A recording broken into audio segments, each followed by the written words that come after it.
কাল পেতে শোনেন, যদি ঢাকা শান্তিতে না থাকে, দিল্লিও শান্তিতে থাকতে পারবে না। কিভাবে তা করতে হয় আমরা ভালো করে জানি। যার নেতৃত্বে বিগত কয়েকটি বছর, যার দিক নির্দেশনায় আমরা আন্দোলন করছি এবং আমরা বিজয়ের খুব কাছাকাছি, সামান্য একটু বাকি। আশা করছি আমাদের মাননীয় ভারপ্রাপ্ত চেয়ারম্যানের দিক নির্দেশনায় জনগণকে সাথে নিয়ে এই রাস্তাটুকু আমরা সফলভাবে অতিক্রম করব এবং বাংলাদেশে গণতন্ত্রের প্রতিষ্ঠা পাবে আবার। সেই প্রাণপ্রিয় নেতা জননেতা জনাব তারেক রহমান, উপস্থিত স্থায়ী কমিটির নেতৃবৃন্দ, নির্বাহী কমিটির নেতৃবৃন্দ, অঙ্গ সংগঠনের নেতৃবৃন্দ, ভাই এবং সর্বস্তরের নেতা কর্মী ভাই এবং বোনেরা, সাংবাদিক ভাইয়েরা বোনেরা, আমরা বহুবার বলেছিলাম এই মঞ্চে দাঁড়িয়ে পার্টি অফিসের সামনে, বাংলাদেশের বিভিন্ন মাঠে ময়দানে দাঁড়িয়ে দাঁড়িয়ে আমরা বলেছিলাম শেখ হাসিনাকে আমাদের কথা শোনেন। কেয়ারটেকার সেই মহিলা যিনি মাত্র 15 দিনে 900 নিরপরাধ মানুষকে হত্যা করেছেন, এর মধ্যে ছোট ছোট বাচ্চা আছে। বিগত 15-16 বছরে বিএনপির শত শত নেতা কর্মীরা যিনি হত্যা করেছেন, গুম করেছেন। এই যে এখান থেকে একটু দূরে শাপলা চত্বর, ভুলে গেছেন সেই ভয়ঙ্কর রাত্রে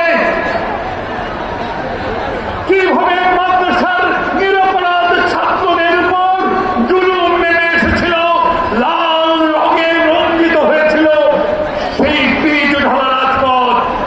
সারা রাত ধরে খুনিরা সেই রক্ত মিশেছে। আমার ওই পিলখানায় 57 জন ব্রিলিয়েন্ট অফিসার,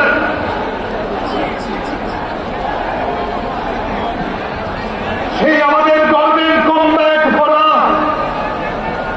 পোশাক পরা সামরিক অফিসারদের ট্রেনের ময়লা নর্দমা থেকে তুলতে হয়েছে। সেই দৃশ্য মনে হলে এখনো হৃদয় বিদীর্ণ হয়ে যায়। এই সিরিয়াল কিলার শেখ হাসিনাকে আপনারা যারা আশ্রয় দিয়েছেন, তার হাতে আবার ফোনও তুলে দিয়েছেন।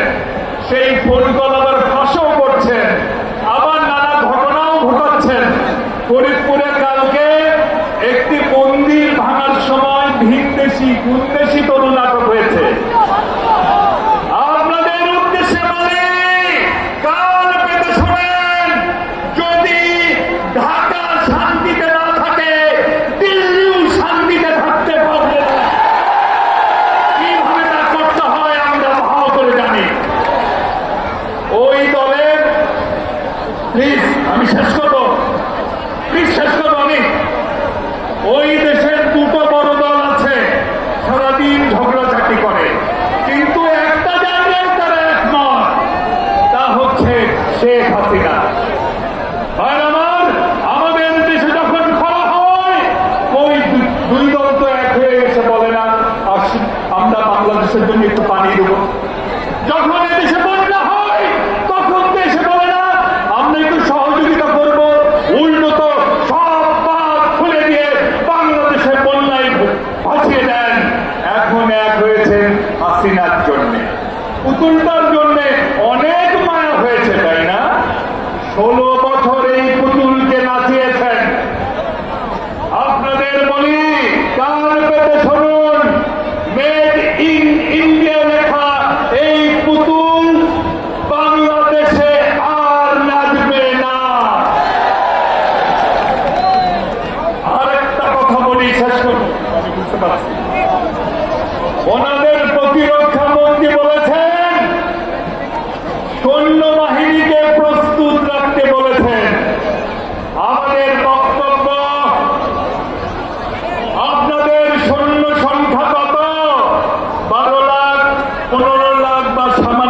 বেশি। এদেশে যদি কেউ ঢুকতে